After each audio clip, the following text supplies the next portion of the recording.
नमस्कार, मी उदय गुंडिले आपलं सर्वांचं आदर्श महाराष्ट्र न्यूज मध्ये स्वागत करतो.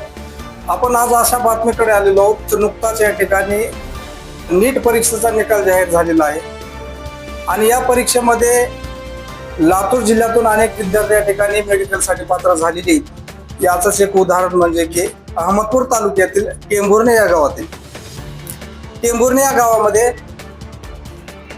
नुकतेच या ठिकाणी नीट परीक्षेमध्ये पात्र झालेले आपल्या सोबत आहे सोनिया प्रकाश गुंडिले. या विद्यार्थिनीने नीट परीक्षेमध्ये 483 मार्क घेऊन मेडिकलसाठी पात्र झालेली आहे.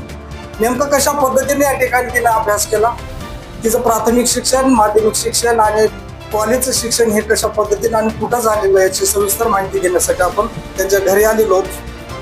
तुझं नाव काय सांगशील? सोनिया प्रकाश गुंडिले. मला सांग, तुझं जे प्राथमिक शिक्षण आहे किंवा माध्यमिक शिक्षण आहे किंवा कॉलेजचं शिक्षण आहे कुठं कुठं झालेलं आहे? माझं 1ली ते 7वी पर्यंत शिक्षण जिल्हा परिषद प्राथमिक शाळा म्हसवडला झालेलं आहे आणि नंतर 9वी जिल्हा परिषदला झाले, हडोतीला झाले आणि 10वी परिमल माध्यमिक विद्यालय लातूरमध्ये. आता जे तू नीट मध्ये जे मार्क जे घेतलेले, जे किती मार्क घेतलेले तर कशा पद्धतीने अभ्यास केलेला होता, तुला त्याचं मार्गदर्शन कुणाचं लाभलं, त्याचे क्लासेस वगैरे कुठं लावलेली होती का? मला नीट मध्ये 483 मार्गदर्शन तुला कुणाचं भेटलं? आई वडील. खरं तर हिचे मार्क हे मेहनतीचे मार्क आहेत. स्वतः या ठिकाणी हिला मार्गदर्शन हे फक्त आई आणि वडील यांच्याच मार्गदर्शनानुसारच या ठिकाणी मार्क घेतलेले आहेत. खरं तर हिचा हा प्रयत्न मला वाटतं दुसरा प्रयत्न आहे.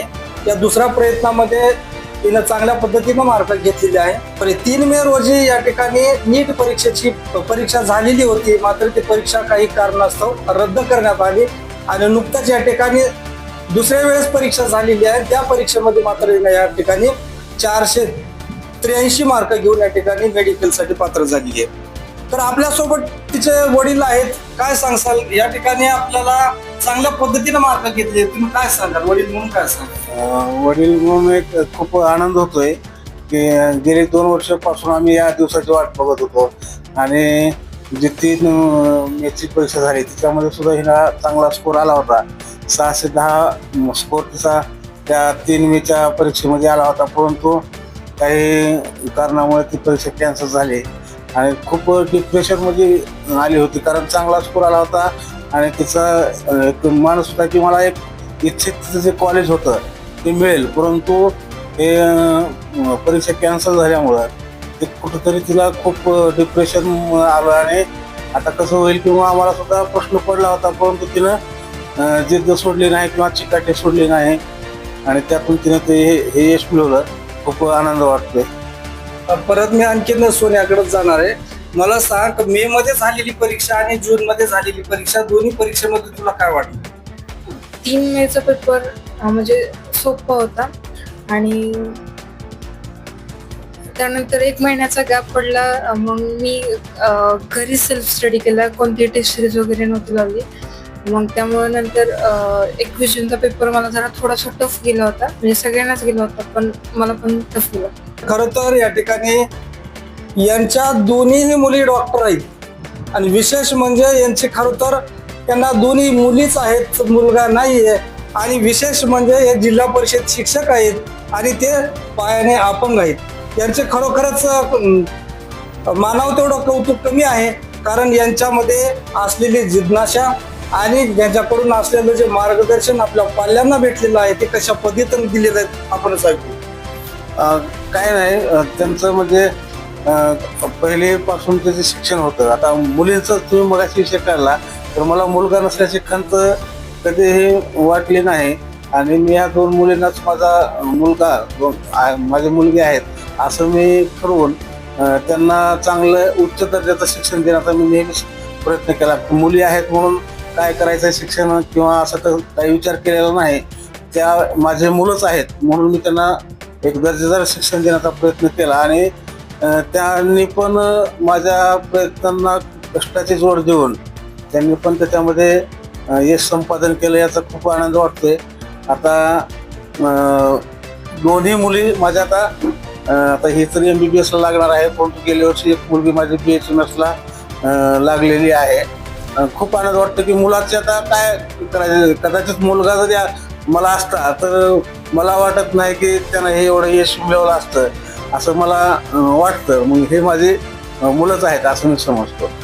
खरं तर गुंडिले कंपनीमध्ये या 2 मुली म्हणजे जरी असल्या तरी ही दोन्ही डॉक्टर झालेली आहेत आणि गुंडिले कंपनीमध्ये हे 2च डॉक्टर आहेत. काय सांगाल? आता ते म्हणजे थोडंसं कसं झालं ह्याबद्दल सांगायचं म्हणलं, पहिले डॉक्टर झाले त्याचा अभिमान तर वाटतोयच, परंतु यातूनही पुढं आता आमच्या कुटुंबामध्ये गुंडिले फॅमिलीमध्ये एक आदर्श प्रस्थापित या दोघींनी केलेला आहे आणि त्याचा आदर्श घेऊन गुंडिले फॅमिलीमध्ये आमच्या गुंडिले कुटुंबामध्ये अनेक डॉक्टर्स, इंजिनियर्स किंवा उच्च शिक्षणाकडे थोडासा वळण्याचा कल वाढेल अशी मी एक अपेक्षा माझ्या परिवाराकडून व्यक्त करतो. खरं तर आईचं कौतुक करावं थोडं कमी आहे. काय सांगशील आई? म्हणजे माझ्या यशामध्ये सगळ्यात जास्त हात तर मम्मीचाच आहे. म्हणजे मला एक सेपरेट रूम दिली होती अभ्यासासाठी, तेव्हा मम्मी मला जेवण, पाणी, चहा सगळं तिथं आणून द्यायचे आणि सगळं वेळच्या वेळी उठवणं असेल, म्हणजे सगळं टाइम टू टाइम टेबल मम्मीनेच ठरवलेलं होतं. किती वेळ अभ्यास करत होतीस?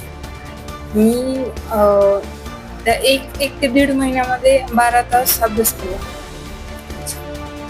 तर येणाऱ्या पिढीसाठी तू काय सांगशील? काही नाही, अभ्यास करा, आई वडिलांचं स्वप्न असतात आणि हे काही जे प्रकरण होतात त्याचं जास्त नीट पेपर लीक वगैरे त्याचं टेन्शन घेऊ नका. दोन्ही मुलीचं कौतुक करावं तेवढं कमी आहे. पालक म्हणून आपण या मुलीचं कौतुक कशा पद्धतीने करतो? पालक म्हणून कौतुक करायचं म्हणलं तर मी मगाशी सांगितलेलं आहे की मला ह्या दोन्ही मुलींनी मुलाची कमतरता भासू दिलेली नाही आणि ज्या पद्धतीने मी यांना सांगितलं किंवा आता माझ्यापेक्षा जास्त मुलाचा वाटा त्यांच्या आईचा आहे. कारण आपण कसं असतं, आपण आपल्या कामानिमित्त बाहेर नोकरीनिमित्त दिवसभर बाहेर राहतो, संध्याकाळी आल्यानंतर थोडासा थकवा वाटतो किंवा थोडंसं बाहेर जरी गेलो आपण तर ते आपण पूर्णपणे लक्ष देऊ शकत नाही. तर त्याच्यामध्ये सिंहाचा वाटा तिच्या आईचा आहे आणि माझ्या दोन्ही मुली अत्यंत मितभाषी आणि गुणी आहेत आणि जे आई वडील सांगतील त्याच्यावर चालण्याचा त्यांचा नेहमीच प्रयत्न असतो आणि आज त्यांना मिळालेलं यश पाहून खूप आनंद वाटतोय. नक्कीच शिका, संघटित व्हा आणि संघर्ष करा या पद्धतीचाच मार्ग या ठिकाणी या कुटुंबाने या ठिकाणी आपल्या समोर दाखवून दिलेला आहे. महाराष्ट्रामध्ये या ठिकाणी अनेक विद्यार्थी हे मेडिकलसाठी जरी पात्र जरी झालेले असतील तर त्यांचा आदर्श खरोखरच एखाद्या कुटुंबाने घेण्यासारखा आहे. तर मंडळी, असेच नवनवीन अपडेटसाठी पाहत राहा आदर्श महाराष्ट्र न्यूज करिता उदय गुंडिले, अहमदपूर, लातूर.